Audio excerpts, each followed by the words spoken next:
Hello guys, welcome to my new mini vlog. আশা করি তোমরা সবাই খুব ভালো আছো। আজ সকাল সকাল রেডি হয়ে বেরিয়ে পড়েছিলাম প্রথমবার নৈহাটির বড় মার কাছে পুজো দেবার উদ্দেশ্যে। তো প্রথমেই বেরিয়ে পড়েছিলাম হাওড়া ময়দান যাওয়ার উদ্দেশ্যে। ওখান থেকে মেট্রো ধরে চলে গেলাম শিয়ালদা। তারপর শিয়ালদা স্টেশনে নৈহাটি লোকাল ধরার জন্য টিকিট কেটে প্ল্যাটফর্মে গিয়ে দেখি ট্রেন আমাদের জন্য নিজেই দাঁড়িয়ে আছে। ট্রেনটা ছাড়ার কথা ছিল 1টার সাথে, আমরা ট্রেনে ওঠার সাথে সাথেই ট্রেনটা ছেড়ে দিয়েছিল। 1 ঘন্টা ট্রেনে বসে থাকতে প্রচুরই বোরিং লাগছিল আমার আর আমার ভাইয়ের।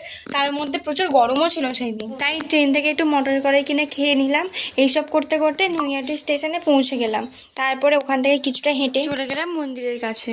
মন্দিরের সামনে গিয়ে জানতে পারলাম মন্দির খোলা থাকবে মাত্র 10 মিনিট। তাই মন্দিরের উল্টো দিকে একটা দোকানে পুজোর সামগ্রী কিনে নিলাম। আর ডালা নিয়ে মন্দিরে ঢোকার সময় দেখি এই লেখাটা, ধর্ম হোক যার যার, বড় মা সবার।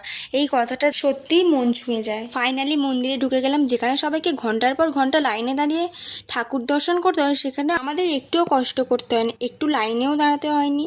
আর খুব সহজেই আমরা ঠাকুর দর্শন করতে পেরেছিলাম। মন ভরে ঠাকুর দর্শন করার পর পুজো দিয়ে দিলাম। আর তারপরে মন্দির বন্ধ হয়ে গেছিলো, তাই আমরা বাইরেই দাঁড়িয়ে কিছু ফটো ভিডিও তুলে নিলাম। একমাত্র এই ফটোটাই ভেতরে তুলতে পেরেছিলাম। মন্দির থেকে কিছুটা এগিয়ে গিয়ে একটু খাওয়া দাওয়া করে নিলাম।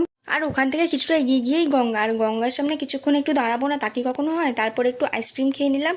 আর সামনে একটা দোকান থেকে ঠাকুরের ফটো নিয়ে নিলাম। এত ঘোরাঘুরির পর ট্রেন ধরে শিয়ালদা থেকে মেট্রোয় করে হাওড়া ময়দান হয়ে বাড়ি ফিরলাম।